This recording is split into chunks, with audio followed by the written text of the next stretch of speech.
গত কয়েকদিন ধরে সামাজিক যোগাযোগ মাধ্যমে একটি ছবি ভাইরাল হয়েছে। ভাইরাল হওয়া ছবিটি আসলে আওয়ামী লীগের জাদরেল নেতা তোফায়েল আহমেদের। স্বৈরাচারী মুজিবের সবচেয়ে কাছের মানুষ ছিলেন তিনি। মুজিবকে বঙ্গবন্ধু উপাধিটাও তার দেওয়া।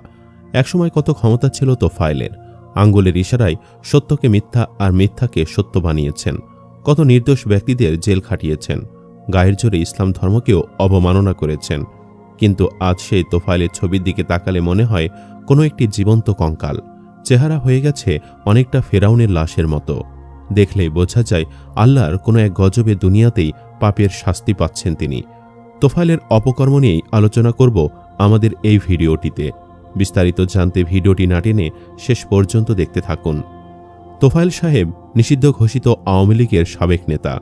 অস্বীকার করার কিছু নেই যে তোফায়েল পরিপক্ক অভিজ্ঞ ঝানু রাজনীতিবিদ। জীবনের এক নির্মম দিন অতিবাহিত করছেন। মৃত্যুশয্যায় দাঁড়িয়ে একটু ইসলামী আন্দোলনের ছাত্রনেতা আব্দুল মালিককে ফিল করেন তো। চোখ বন্ধ করে একবার ভাবুন তো, কি অন্যায় ছিল মালিকের, কি কারণে তাকে শেষ করলেন। ভেবে দেখুন তো মালিক ভাইয়ের কি অপরাধ ছিল। আজকে তরুণ প্রজন্মকে বলছি, ভয়াবহ এক ইতিহাস শুনুন। 1969 সাল। তোফায়েল আহমেদ তখন ডাকসুর ভিপি। তৎকালীন পূর্ব পাকিস্তানের শিক্ষা ব্যবস্থা কি হবে এ বিষয়টি নিয়ে ঢাকা বিশ্ববিদ্যালয়ে একটি সেমিনার অনুষ্ঠিত হয়। উক্ত সেমিনারে ঢাকা বিশ্ববিদ্যালয়ের মেধাবী শিক্ষার্থী জনপ্রিয় ইসলামী আন্দোলনের ছাত্রনেতা আব্দুল মালিক ইসলামী শিক্ষা ব্যবস্থার পক্ষে বক্তব্য দেন। উক্ত সেমিনারের অধিকাংশ শিক্ষার্থীদের করতালির মাধ্যমে আব্দুল মালিকের বক্তব্যকে সমর্থন করে। উক্ত সেমিনারে মালিক ভাইয়ের বক্তব্যের বিরুদ্ধে বক্তব্য রাখেন ইসলাম বিদ্বেষী তৎকালীন ছাত্রলীগ বাম সংগঠনের নেতারা। তারা ইসলামী শিক্ষা ব্যবস্থার বিপক্ষে বক্তব্য রাখেন।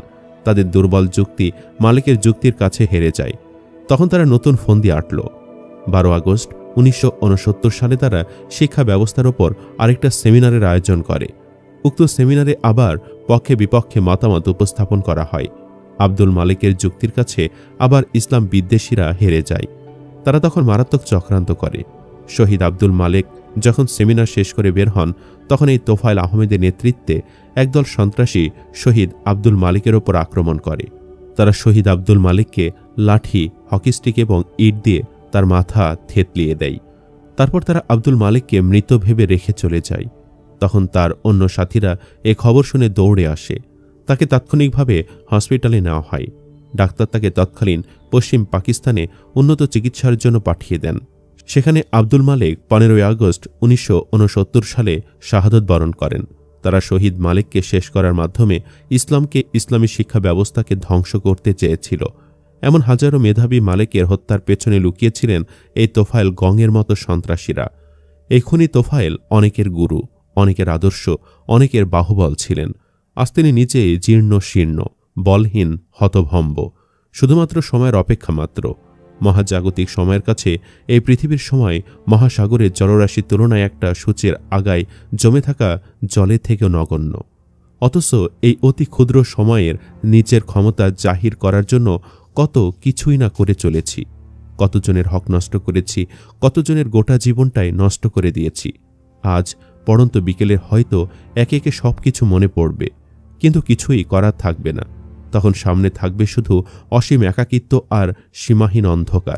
সবাইকে একবার হলেও তা ভাবা দরকার। শুধু তোফায়েলের না, মৃত্যু সবার জন্য অবধারিত। একটা কথা না বললেই নয়। সে সময় কি 71 ইস্যু ছিল? ছিল না। আসলে আওয়ামী লীগ হল সেই গোড়া থেকে ইসলাম বিদ্বেষী। সেই ইস্যু এখনও বামপন্থীরা ধারণ করে তাদের কার্যক্রম চালাচ্ছে। কিন্তু তারা তো চালাবেই। কিন্তু দুঃখ হলো বিএনপি একটি ডানপন্থী দল হওয়ার পরেও কিভাবে বামপন্থীদের শেল্টার দেয়। এরা কি তোফায়েলের মতো বয়সে পৌঁছাবে না? জনাব তোফায়েল আহমেদ, এই নামটা কত বড় মাপের সেটা যারা বাংলাদেশের ইতিহাসের খোঁজ খবর রাখেন তারাই ভালো জানেন। ফেসবুক থেকে যতটুকু জানা যায়, তিনি এখন আর কাউকে চিনতে পারেন না। নিঃসঙ্গ এক জীবনের অধিকারী, এক সময়ের প্রভাবশালী এই নেতা। তাকে নিয়ে পোস্ট দেওয়ার মূল কারণ তার বর্তমান ছবিটা দেখে বর্তমানের হেডমওয়ালা নেতা খেতাদের ভবিষ্যতের ছবি কেমন হবে সেটা আমাকে ভাবিয়ে তুলছে। হয়তো এ সময়ের প্রভাবশালী কিছু নেতাদের করুণ পরিণতি নিয়ে ভবিষ্যতে আমার মতো কেউ স্ট্যাটাস দিবে, যা দেখে মানুষের অন্তরাত্মা কেঁপে উঠবে। মহান আল্লাহ আমাদের সঠিক বুঝ দান করুন, আমিন। অনেকে তোফায়েলের এ ছবি দেখে তাকে জীবন্ত ফিরাউন বা লানাতুল্লাহ বলে আখ্যায়িত করছেন। লানাতুল্লাহ কোনো সম্মানসূচক শব্দ না, এর অর্থ তার ওপর আল্লাহর লানত বর্ষিত হোক। তোফায়েল আহমেদের মৃত্যুর আগে যে প্রশ্নগুলোর উত্তর জানা আমাদের জরুরি। তোফায়েল আহমেদ ঢাবির ছাত্র, ২৭ বছরের এক যুবক। ১৯৬৮ সালের তুখোড় ছাত্রনেতা। ১৯৬৯ সালে ডাকসুর ভিপি। ১৯৭০ সালে নির্বাচনে এমপি। ১৯৭১ সালে ভারতে পালিয়ে যান। ১৯৭১ সালে মুজিব বাহিনীর আঞ্চলিক প্রধান বনে যান। ১৯৭২ সালে তিনি মুক্তিযোদ্ধা হিসেবে দেশে ফিরে আসেন। তিনি ভারতের কোথায় প্রশিক্ষণ নিয়েছেন, বাংলাদেশের কোথায় যুদ্ধ করেছেন, যুদ্ধে কোন ধরনের অস্ত্র চালিয়েছেন, কোন ধরনের প্রশিক্ষণ নিয়েছেন, মুক্তিযুদ্ধে সরাসরি তার কি ভূমিকা ছিল, তার সাথে আর কারা প্রশিক্ষণ নিয়েছেন, মুক্তিযুদ্ধের সহযোদ্ধাদের নামই বাকি ছিল, আজ পর্যন্ত সবই অজানা। তিনি কখনো কোনোদিন এই কথাটি পরিষ্কার করেন নাই। অধিকন্তকেও ঘুণাক্ষরেও জিজ্ঞাসা করলে তিনি তেলে বেগুনে জ্বলে উঠে বলতেন, মুক্তিযুদ্ধের অতন্ত্র প্রহরী, স্বাধীনতার ধারক বাহক পাক বাহিনীর জম তোফায়েল আহমেদের সামনে দাঁড়িয়ে প্রশ্ন করার সাহস তোমাকে কে জুগিয়েছে? অথচ তিনি কখনো যুদ্ধই করেননি। দেশের অধিকাংশ টকশোগুলোতে তাকে একাই আনা হতো।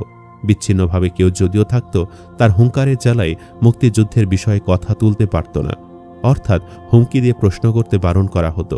হয়তো ভাববেন এটা এমন কি বিষয়, বহু মুক্তিযোদ্ধার ঘটনায় তো জাতি জানে না। তোফায়েল আহমেদের ক্ষেত্রে ব্যতিক্রম হলেও এটা নিয়ে এত মাতামাতির কি আছে? তাহলে চলুন সামনে যাই। ১৯৭২ সালে দেশে ফিরে তিনি শেখ মুজিবুর রহমানের সচিব হন। ১৯৭৩ সালে তিনি শেখ মুজিবের প্রিয়ভাজন ব্যক্তি হিসেবে এগিয়ে থাকেন। ১৯৭৩ সালে তিনি আবারও এমপি পদ দখল করেন। একই বছরে তিনি জাতীয় রক্ষী বাহিনীর প্রধান হিসেবে কাজ শুরু করেন। প্রশ্নটা এখানেই, রক্ষী বাহিনীর মতো একটি চৌকস আধুনিক সামরিক বাহিনী পরিচালনা করার জন্য সামরিক ট্রেনিং ও যোগ্যতা তোফায়েল আহমেদ কোথায় পেয়েছিলেন? এর উত্তর আজও অজানা। বর্তমান সময়েও র্যাব কিংবা আনসারের মতো বাহিনীগুলোর প্রধান হতেও যেখানে জেনারেল পদবীর কাউকে লাগে, কেননা এমন বাহিনীকে নিয়ন্ত্রণ করা সাধারণের পক্ষে সম্ভব নয়। তাহলে তোফায়েল আহমেদ কিসের বলে একজন জেনারেলের বিকল্প হয়েছিলেন?